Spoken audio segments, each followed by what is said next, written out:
Hello there, and welcome to another video. Now I've just got this film to talk about tonight. It stars Wesley Snipes, Patrick Swayze, and John Leguizamo. It was made in 1995, and it's this one basically. It's called To Wong Foo, Thanks for Everything, Julie Newmar.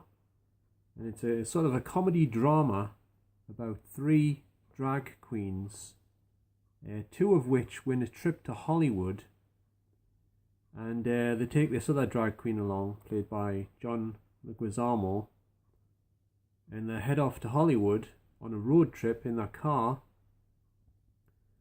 and they get stopped by a police officer on the way for something to do with their tail light or something, and Patrick Swayze gets out of the car, and the police officer tries to get it on with him because he thinks that he's a real woman. Rather surprisingly, because out of the three drag queens, I think Patrick Swayze is the least like a woman out of the three of them. So anyway, he tries to put his hand up his dress and that, and Patrick Swayze knocks him to the ground, knocks him clean out. And they think they've actually killed him, so they drive off. And then at some point, their car breaks down, and they get stranded in this small town. So they're pretty much stuck there for a while. So some of the locals take them in, give them a place to stay and stuff. And then while they're staying there, they get to know the locals quite well. And it turns out like that some of them help. Well, they help some of the locals with their problems and stuff, because there's like these town bullies and stuff, and Wesley Snipes deals with some of those. And there's this other woman, her husband's sort of beating her up and stuff, and assaulting her, and he's very controlling and stuff, and at some point Patrick Swayze grows concerned about this, and he thinks he needs to step in, because he's actually quite good at fighting and stuff. And the performances by Wesley Snipes, Patrick Swayze, and John Leguizamo are all first rate. John Leguizamo, his performance is amazing as a woman. He's very like a woman. He's very feminine the way he goes on. It's very good acting, And so is Wesley Snipes. There's a scene where he's talking to this old woman in the town, and for a few minutes there you actually start to believe you almost believe he is a woman. His voice and his mannerisms and everything, he's like perfect, the perfect performance, like trying to imitate a woman. Very good performances by these actors, I must admit. I never expected Wesley Snipes to do such a good impression of a woman, to be honest. But he really does. I mean, you have to see the film to believe how good these performances actually are. It's not easy to do a woman's voice and act like a woman. Not that I would know, of course, but well, not really anyway. I've got an idea, but you know what I mean anyway. And anyway, this film is very entertaining. There was a bit I missed out a bit. When that car breaks down, this young guy pulls up in his pickup truck, and he gives them a lift into the town. This is when they first go to the town, and this guy's played by Jason London. Now, if you don't know Jason London, he's been in quite a few films, and he's got an identical twin brother called Jeremy London, and they both look exactly the same. You can't really tell them apart. Well, I can't anyway. Anyway, he takes a liking to John Leguizamo, thinking he actually is a woman, and he's like chatting her up and talking to her, trying to get a date with her, start a relationship with her and stuff, with John Leguizamo, that is. I'm calling her. You know what I mean anyway. And he really fancies her, and there's this other girl in the town who has the hots for Jason London, but he doesn't have a clue about it. He hasn't picked up on her feelings towards him. He doesn't have a clue. So anyway, there's a few scenes where he's chatting with John Leguizamo, and there's this one scene where John Leguizamo kind of realizes at this point that the other girl really likes Jason London, and he's trying to talk Jason London out of like being interested in him, type of thing. And this is the point where I got confused because the next scene or so after that, all of a sudden, Jason London is going up to the other girl and sort of flirting with her and stuff. And correct me if I'm wrong, but when you like somebody as much as he seemed to like John Leguizamo's character, I think she's a woman, you can't just suddenly switch off and then switch to another woman. Be interested in another girl, you know what I mean? But that's what happened here. It didn't really explain how this happened. It just cuts to the next scene after they have this little talk. And all of a sudden he's like really interested in this other girl, and he's paying her compliments about her dress and stuff and how pretty she looks. And sort of starting to chat her up, like I say. So I was confused by that. If anybody has seen this film, could you possibly clear this up for us? Or how did that come about? How come you was suddenly interested in this other girl just because of this chat with John Leguizamo when he had the hots for John Leguizamo? He didn't know he was a man because John Leguizamo didn't actually tell him. So it wasn't because of that he suddenly switched to the other girl. So that would make sense if it was because of that, but I don't think it was because he didn't actually tell him he was a man. So anyway, and Wesley Snipes starts this like sort of friendship with the old woman in the town who hardly speaks to anyone, and she actually starts to open up to Wesley Snipes and starts talking and stuff for some reason. She quite enjoys his company, and Patrick Swayze is getting very friendly with the woman whose husband's beating her and stuff. He gets on along really well with her. And this might be a slight spoiler if you haven't seen it, so you might want to switch off at this point if you don't want to know what I'm about to say, what happens in the film. He does actually step in at one point about her husband beating her and stuff, and he does do something about the guy attacking his wife. So that was an interesting scene. Some of it's like, it's a comedy, but it's got like serious stuff in it as well. So it's like a drama as well.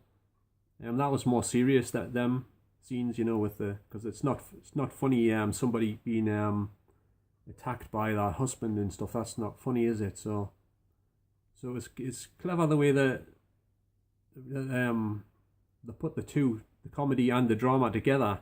The serious stuff and the comedy, the way they intermixed it together. So that was good the way they did that. And what else? Well, this Blu-ray, by the way, is only available from Italy. This is an Italian import. And the picture transfer is pretty good. It's a pretty strong transfer. The only problem is it has what's known as edge enhancement. And this is all the way through the film. They've artificially sharpened the film. I don't know whether they needed to do that. They probably didn't, but they have nonetheless. You can see slight haloing around the edges of the image, around people's faces and buildings and things like that. But it's not too bad. It still looks pretty damn clear and impressive looking. And the film's very colourful indeed. Lots of bright colours throughout the film, especially in the opening scenes early on when they're having their like they're on stage performing at the contest they're in and stuff, in the club and that. Those scenes are very, very, very colourful and bright and everything, But the film is a really good film in my opinion. I can understand why some people perhaps might not like it so much, but if you go on the Internet Movie Database, it gets pretty much nothing but good reviews, and pretty much everyone raves about the performances of these three actors portraying drag queens, acting like women, because these actors are mainly these actors are mainly known for like masculine sort of roles in big action movies and stuff, like like Patrick Swayze in Roadhouse and Point Break. I know he was in Ghost as well, which is sort of more mellow. But Wesley Snipes, of course, in Passenger 57 in the Blade films.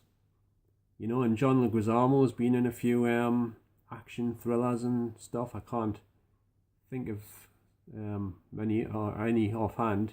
He was in The Happening, I know, but that wasn't really an action thriller. But he has been in a few. So these actors are not really the type you would expect to play three drag queens in a movie, you know.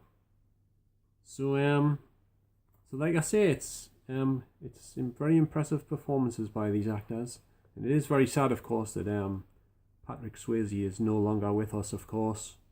And also Chris Penn appears in the film as the cop who's on the tail of these three drag queens, because you can remember he was knocked to the ground by Patrick Swayze, and so he's trying to track them down throughout the film.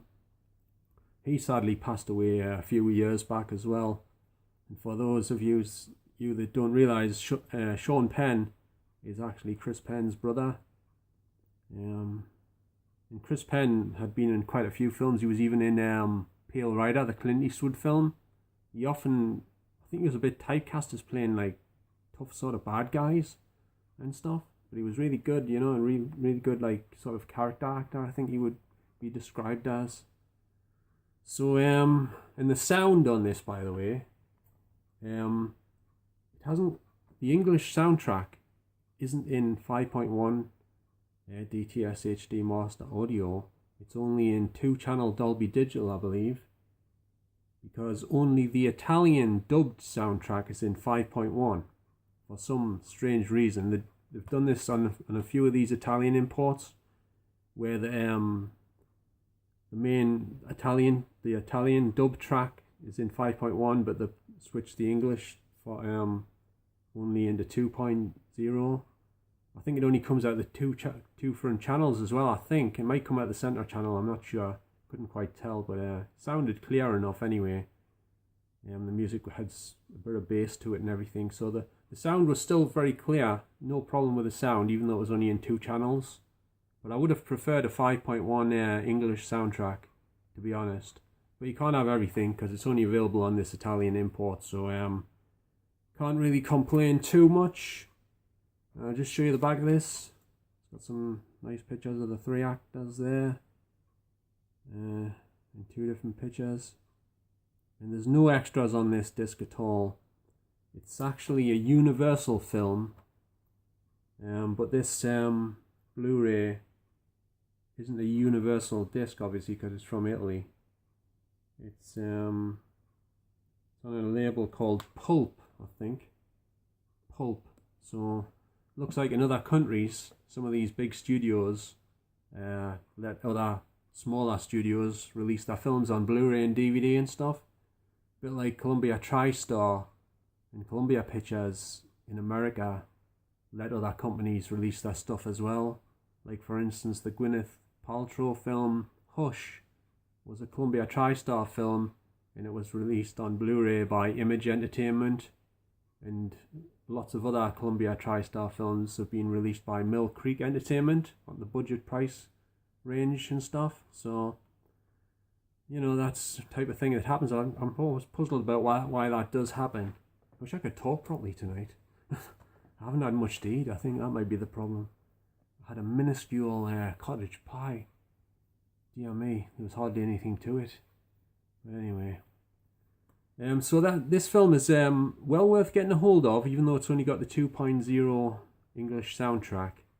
It's got a decent transfer, apart from the edge enhancement, and the film's really good. And like I say, top class performances by these 3 actors. So I highly recommend this to everyone if you like good feel good films, and with lots of funny moments. Very entertaining film. So I'd just like to thank everyone for watching this video, and I shall see you on the next one. So thanks, and bye for now.